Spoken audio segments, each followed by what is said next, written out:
నడిపిస్తున్నాడే గుడిసెల పేదల బతుకులను మార్గంగా వచ్చిందే గుండెలకు బలమేయమని నడిపిస్తున్నాడే నడిచే నవనాయకుడై వస్తున్నాడన్నా న్యాయం ధర్మం కోసం నిలిచే బావన్నా అన్నా సంజయన్న ఇది రాజా గుణమన్నా డాక్టరు సంజయన్న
ఉదయించిందన్నా ఉద్యమాలతోని పొత్తు తీరునా ప్రతిదిందురాన్నా అన్నా సంజయన్న ఇది రాజా గుణమన్నా డాక్టరు సంజయన్న సేవకు రూపం నీవన్నా అన్నా సంజయన్న ఇది రాజా గుణమన్నా డాక్టరు సంజయన్న సేవకు రూపం నీవన్నా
ఒకసారి ఆలోచించండి.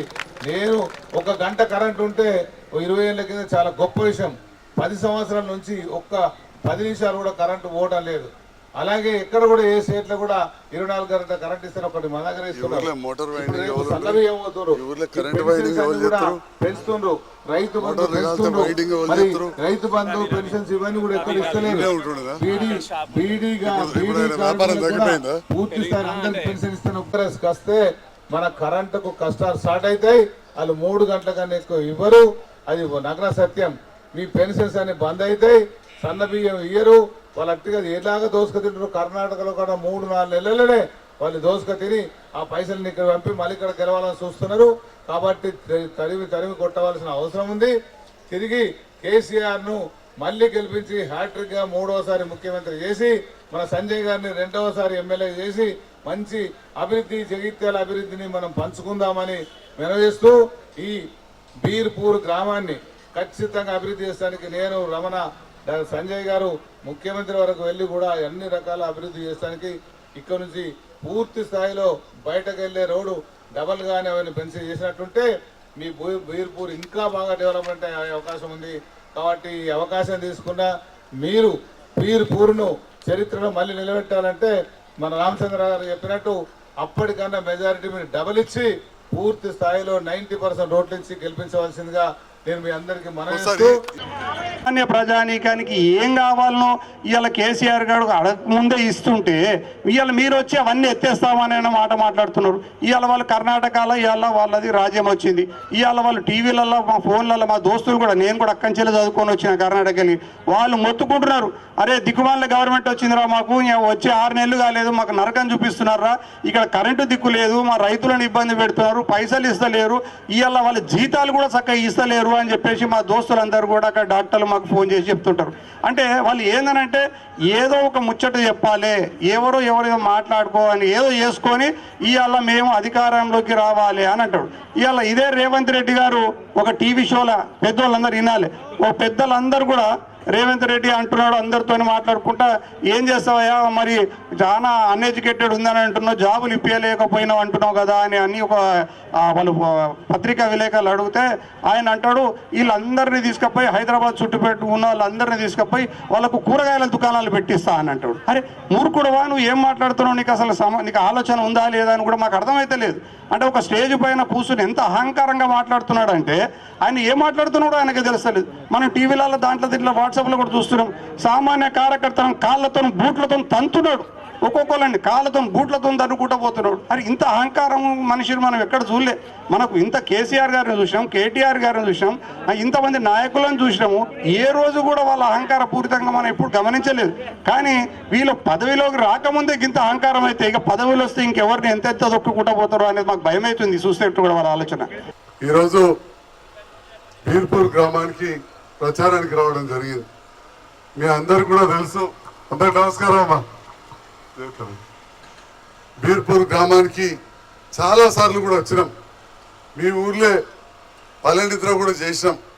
ప్రతి వాడ, ఈ వాడ అంటే ఆ వాడ కాదు, అది ఎస్సీ కాలనీ కానీ, నాయకపుగూడెం కానీ, మోతీనగర్ కానీ, సిరిపురం, ఏ వాడైనా కానీ ఎన్నోసార్లు వచ్చిన. నాయకపుగూడెం మోతీనైతే అక్కడ వాళ్ళు చెప్పారు మరి ఇంతవరకు ఎమ్మెల్యే రాలేదు, మొదటిసారి మీరే వచ్చారని చెప్పారు. నాకే ఆశ్చర్యం వేసిందని చెప్పి ఈ సందర్భంగా చెప్తున్నాం. మరి పోయి మాట్లాడించచ్చుడు కాదు, వాళ్ళు రోడ్ అడిగారు, వెంటనే 30 లక్షలతో రోడ్ వేయించామని చెప్పి కూడా ఈ సందర్భంగా తెలియజేస్తున్నాం. అంటే బీద వాళ్ళ పక్షాన్ని ప్రభుత్వం ఉన్నది. నీటి సమస్య అన్నారు, ఆ నీళ్ళ సమస్య కూడా కొంతవరకు తీర్చామని చెప్పి కూడా ఈ సందర్భంగా తెలియజేస్తా ఉన్నాం. చాలా విషయాలు మీ అందరూ తెలుసు. ఈ ప్రభుత్వం వచ్చిన తర్వాత పేద వాళ్లకు చాలా పనులు చేసినాం. దాంట్లో అతి ముఖ్యమైన పని ఈ ఒక్క గ్రామంలో 160 మంది పేదింటి ఆడపిల్లలకు ₹1,00,000 చొప్పున కళ్యాణ లక్ష్మి ఇచ్చిన ఏకైక ప్రభుత్వం కేసీఆర్ గారి ప్రభుత్వం. వేరే ఏనాడు కూడా పేదింటి ఆడపిల్ల పెళ్ళైతే ₹10 ఇచ్చిన పాపాన పోలే. అదే విధంగా ఇదే గ్రామానికి చెందిన 315 మంది బీడీ కార్మికులుంటే ప్రతి నెల 2016 చొప్పున ఇప్పటికీ ₹5,10 లక్షల బీడీ కార్మికుల అకౌంట్లలో వేసిన ప్రభుత్వం తెలంగాణ ప్రభుత్వం. భర్త ఇడిసి పెడితే ఒంటరి మహిళలు ఉంటారు. భారతదేశంలో ఎక్కడ ఇయ్యారు పింఛన్, ఈ చేతి గుర్తు పువ్వు గుర్తున్న కాడ బీడీ కార్మికులకు ఇయ్యరు, వీళ్ళకు కూడా ఇయ్యరు. ఆ ఒంటరి మహిళలకు దాదాపుగా ₹1 కోటి ఇచ్చిన ప్రభుత్వం బీర్పూర్ గ్రామంలో కేసీఆర్ గారి ప్రభుత్వం. 34 మంది ఉన్నారు. అదేవిధంగా దివ్యాంగులు, కాళ్ళు చేతులు మంచిగా లేని వాళ్ళు, మరి వాళ్ళ ఎన్ని కష్టాలు ఉంటాయో గుర్తించిన మానవతావాది మన కేసీఆర్ గారు. 78 మంది ఉన్నారు. భారతదేశంలో పువ్వు గుర్తు చేయి గుర్తున్న కాడ 1200 కంటే ఎక్కువ పెన్షన్ ఇయ్యరు. మనం 500ను 1500 చేసినాం, 1500ను 3000 చేసినాం, మొన్ననే 4000 చేసినాం. ఇప్పటికే ₹1,80,00,000 ఆ బీద వాళ్ళైన మన దివ్యాంగులకు ఇచ్చినాం. మరి దాంతో పాటుగా భర్త చనిపోయిన వాళ్ళు ఉంటారు, చాలా బాధాకరం. ఈ 213 మంది కూడా మహిళలే. ఈ 213 మంది మహిళలకు ఇప్పటి వరకు 3,67,00,000 రూపాయలు ఈ గ్రామంలో ఇచ్చినాం. అదేవిధంగా పెద్ద మనుషులు ఉంటారు, 274 మంది ఉన్నారు, 60 ఏళ్ళ పైన వాళ్ళకు కూడా ఇప్పటి వరకు 5,40,00,000 మొత్తంగా 16 కోట్ల రూపాయల పెన్షన్లకు ఇచ్చిన ఈ 10 ఏళ్ళలో. మరి ఇలా కాంగ్రెస్ నాయకులు పెద్ద పెద్ద వాళ్ళు ఉన్నారు, మీరు ఏం అవసరం లేదు, ఒక్కసారి వాళ్ళ లెక్క చూపెట్టువాడు. ఎందుకంటే వాళ్ళు సర్పంచ్ చేశారు, లీడర్లు చేశారు, ఎంపీపీ చేస్తున్నారు కదా. నేను చెప్తున్నా దగ్గర 16 కోట్ల రూపాయలు ఈ ఒక్క గ్రామంలోని పేదింటి వాళ్లకు పెన్షన్ల రూపకంలో 16 కోట్ల రూపాయలు ఇచ్చినాం. 1,20,00,000 రూపాయలు దళితులు కావచ్చు, మన నాయకపోలు కావచ్చు, గోండోలు కావచ్చు, ఎవరన్నా కానీ కాపోలు కావచ్చు, పెళ్లి చేసుకుంటే మేము కళ్యాణ లక్ష్మి ఇచ్చినాము. మీరెండు ఇచ్చిండ్రు ఒక్కసారి చెప్పమని చెప్పాడు కదా. ఈ రెండు కలిపితేనే 18 కోట్ల రూపాయలు ఇచ్చినాం. ఎన్నడన్నా రూపాయి ఇచ్చిందా? మరి అదే విధంగా కరెంట్ ఎట్లుండే, మరి ఇవాళ ఎట్లా మంచిగా వస్తుంది. కొన్నిసార్లు మాట్లాడతారట సంజయ్ డాక్టర్ మంచోడే కానీ పనులు కావని. పనులు కాకపోయేపటికే తెలంగాణ రాకముందు బీర్పూర్లో వ్యవసాయానికి ఉన్న ట్రాన్స్ఫార్మర్లు ఆనాడు 9 అయితే ఇవాళ 48 ఇచ్చినా చెప్పి సందర్భంగా చెప్తా ఉన్నాం. 39 ట్రాన్స్ఫార్మర్లు, 212 కరెంటు స్తంభాలు అదనంగా ఇచ్చిన మీ సంజయ్ కుమార్ పని రాదని చెప్పి మాట్లాడితే అది ఎంతవరకు కరెక్ట్ ఆలోచన చేయండి. చాలాసార్లు మాట్లాడుతుంటారు మంచోడే కానీ మా సార్ బాగా పెద్ద లీడర్, చాలా తోపు, సీనియర్ అని మాట్లాడతారు. మరి సీనియర్ అయితే మంత్రి చేసిండు 2 సార్లు, ఎమ్మెల్యేగా చేశారు. రోలవాగు ప్రాజెక్టులో తట్టని బట్టేందుకు తీయలే. ఇవాళ బీర్పూర్కి వెళ్ళి నర్సీరాపాలకి వెళ్ళి కొలువైదానిక పైప్ లైన్ ఇస్తాం, ఎందుకు వేయించలే? ఇవాళ మళ్ళా ఎల్రమణ గారితో 20 లక్షలు పెట్టి మన చెరువుకు పైప్ లైన్ వేస్తాం, ఎందుకు చేయించలే? మనకి చిన్న చిన్న కుంటలు ఉన్నాయి, ఊరు చెరువు, దేవుని కుంట, మంగళ కుంట, ఎన్నడన్నా తట్టని మట్టి తీసిండ్రా?